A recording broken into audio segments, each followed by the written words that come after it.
આપનું સ્વાગત છે। હું છું અક્ષય। બુલેટિનમાં સૌથી પહેલા વાત કરીશું બહુચર્ચિત ખ્યાતિ કાંડના આરોપીઓ ક્યાં।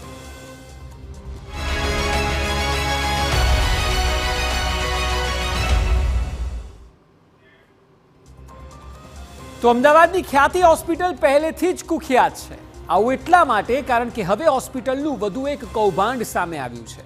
વર્ષ 2022માં હોસ્પિટલે કડીના દર્દીઓની જેમ જ ગાંધીનગરના શેરથા ગામના લોકોને શિકાર બનાવ્યા હતા। મોડસ ઓપરેન્ડી મુજબ જ જરૂર નહોતી તેવા દર્દીઓની એન્જિયોપ્લાસ્ટી કરાઈ અને એકનું મોત થયું।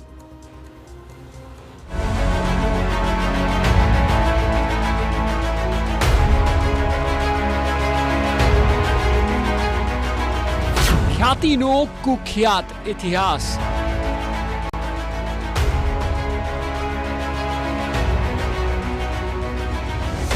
અનેક કાંડમાં દર્દીઓના લીધા ભોગ।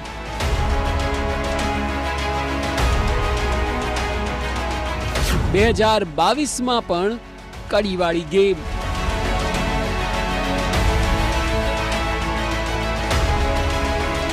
સત્તર દર્દીઓ બન્યા હતા ભોગ।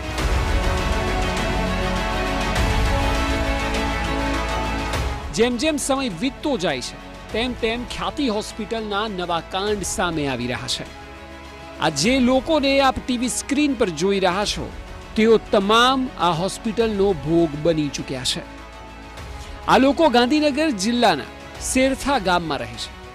વાત એમ છે કે 22મી જૂન 2022ના રોજ એટલે કે 2 વર્ષ 5 મહિના પહેલા 17 ગ્રામજનોને હોસ્પિટલ દ્વારા બસમાં બેસાડીને અમદાવાદ લવાયા હતા।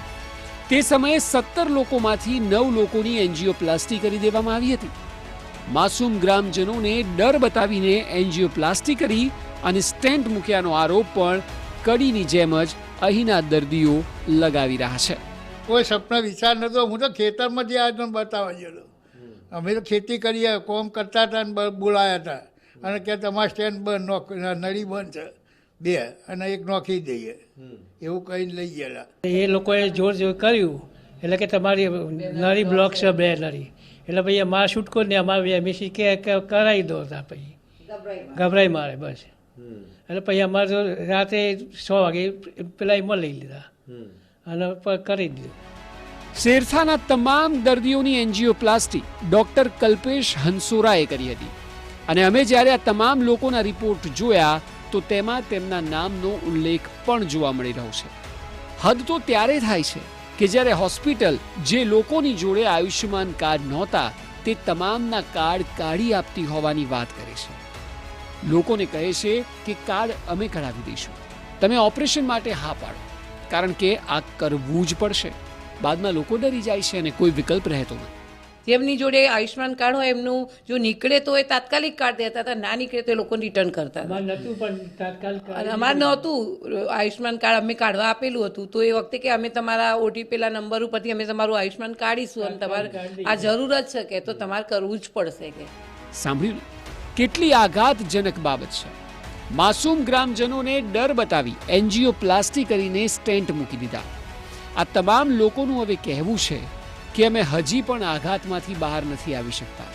ડોક્ટરને તો ભગવાનનું રૂપ માનવામાં આવે છે, પરંતુ હવે કોઈ જ ડોક્ટર પર વિશ્વાસ નથી આપતો। લાગે ને ખૂબ જ આઘાત લાગે એ બાબતે। તો એ ડૉક્ટર જોડે જવાનું કારણ શું? તો આઘાત લાગે એવું કરે કે પછી એને તો કંઈ શું કરવું એ આપણો પ્રશ્ન લેવો ને ભગવાન તરીકે અમે જઈએ તો પછી આવું કરે તો પછી અમારે તો વધારે જ આઘાત લાગે ને। ડૉક્ટર ઉપર બિલકુલ ભરોસો નહીં રહ્યો કે હવે ડૉક્ટર જ થઈને આવી રીતે લૂંટન આવી રીતે હેરાન કરો, ગોળીઓ ખાવાનું આખું જિંદગી ચાલુ કરી દીધું એટલે અમને કોઈ ડૉક્ટર ઉપર હવે ભરોસો નહીં। આ તો કેમ સિવાય ડૉક્ટર જોડે જતા હવે અમને બીક લાગે અને વિચારવું જ પડે। કોઈ પણ નાની મોટી તકલીફ હોય તો તમે જાઓ ત્યારે હવે તો 2 ડૉક્ટરને બતાવીને જ ઓપરેશન કરાય, કોઈ એક મહત્વ ના લાય તો કે આવી રીતે શેઠરેજી એક ખોટું પડે। એટલે તમે કલ્પના કરો કે કદાચ આ હોસ્પિટલનું કામ જ આ રીતે લોકોને ઠગવાનું છે।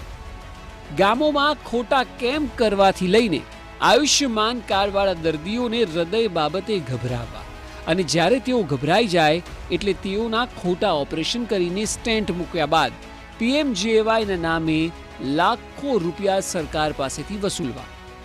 આ એક ગંભીર મોડસ ઓપરેન્ડી લાગી રહી છે. સવાલ એ છે કે હજી હોસ્પિટલના કેટલા નવા કાંડ આવવાના બાકી છે? શું આ પ્રકારે અનેક લોકો છેતરાયા છે? શું હોસ્પિટલના કાંડનો ગ્રાફ આગામી સમયમાં હજી પણ વધશે?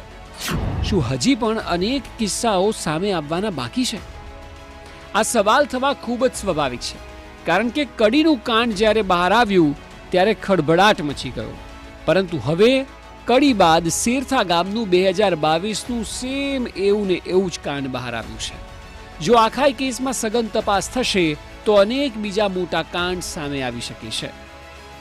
જોઈ રહ્યું કે તપાસની દિશા કઈ તરફ રહેશે. સચિન પાટીલ, TV9, શેરથા, ગાંધીનગર. આખા કાંડના મુખ્ય ષડયંત્રકારીઓ 4 લોકો છે. તેઓ હજુ ભૂગર્ભમાં છે અને કેટલાક સવાલ થવા ખૂબ જ જરૂરી છે કે આખરે આ આરોપીઓ છે ક્યાં? જે 4 જણા છે તેમાંથી આપ જુઓ સંજય પટોલિયા. સંજય પટોલિયા છેલ્લા 4 દિવસથી લાપતા છે. સંજય પટોલિયાની રાજકોટમાં પણ એક હોસ્પિટલ છે જેનો અહેવાલ પણ ગઈકાલે અમે આપને સુપર પ્રાઇમ ટાઈમમાં બતાવ્યો હતો. એ સતત લાપતા છે અને તમામ અપોઇન્ટમેન્ટ રાજકોટમાં પણ કેન્સલ કરેલ છે. એ સિવાય ચિરાગ રાજપૂતને જુઓ કે જે પોતે CEO છે અને એને માથે સંચાલનની હોસ્પિટલની સંપૂર્ણ જવાબદારી છે. અને એટલા માટે જ આપને યાદ હશે કે 2 દિવસ સુધી આને પ્રેસ કોન્ફરન્સ કરી છે, મીડિયાને બોલાવીને સંબોધ્યું છે. પોલીસ તપાસમાં એ હાજર હતો. જ્યારે શરૂઆતમાં વાત આવી ત્યારે તેણે કહ્યું હતું કે મીડિયાને સંબોધીને હું ત્યાં જ જઈ રહ્યો છું પોલીસની જોડે, અને છતાં સહયોગ આપવાની તેણે વાત કરી, પરંતુ હાલ તે ફરાર છે. એટલે સંજય પટોલિયા અને ચિરાગ રાજપૂત આ 2 આરોપી છે. એ સિવાય બીજા 2 જે આરોપી છે એ નેક્સ્ટ સ્લાઇડમાં જોઈએ. રાજશ્રી કોઠારી કે જેનો ફોટો હજુ સુધી મળ્યો નથી, પરંતુ એકમાત્ર મહિલા આરોપી છે આખા કેસમાં. હોસ્પિટલમાં ડિરેક્ટરની ભૂમિકા પણ તે નિભાવે છે અને આ પણ પોલીસ પકડથી સતત દૂર છે. તો કાર્તિક પટેલ કે જે 3 નવેમ્બરથી ઓસ્ટ્રેલિયા છે અને લુકઆઉટ નોટિસ પણ જારી કરાશે. સૌથી મહત્વની બાબત એ છે કે આટલા દિવસો સુધી ચિરાગ રાજપૂત તો અમદાવાદમાં હતો, 2 વાર તો મીડિયા સમક્ષ આવ્યો પણ ખરા. કાર્યવાહી કરવામાં કેમ ઢીલાશ થઈ પોલીસ તરફથી એ પણ એક મોટો સવાલ છે. અને આ સવાલ ખરેખર ગંભીર છે, કારણ કે આ લોકો હેબિચ્યુઅલ ઓફેન્ડર છે. આ પ્રકારની ઘટના પહેલી વાર નથી ઘટી. જે આપે અગાઉ જોયું તે મુજબ શેરથા ગામમાં પણ 2022માં થયું છે. સવાલ એ છે કે 4 આરોપીઓ આખરે ક્યારે પોલીસ સકંજામાં આવશે? આરોપીઓ હાલ ભૂગર્ભમાં છે, ત્યારે ક્યારે ઝડપાશે તે સવાલ ગુજરાતનો દરેક નાગરિક પૂછી રહ્યો છે. કારણ કે આ લોકોએ ડોક્ટરના સ્વાંગમાં રાક્ષસ છે અને તેઓએ અનેક જિંદગી લઈ લીધી છે. આમનું ઝડપાવવું ખૂબ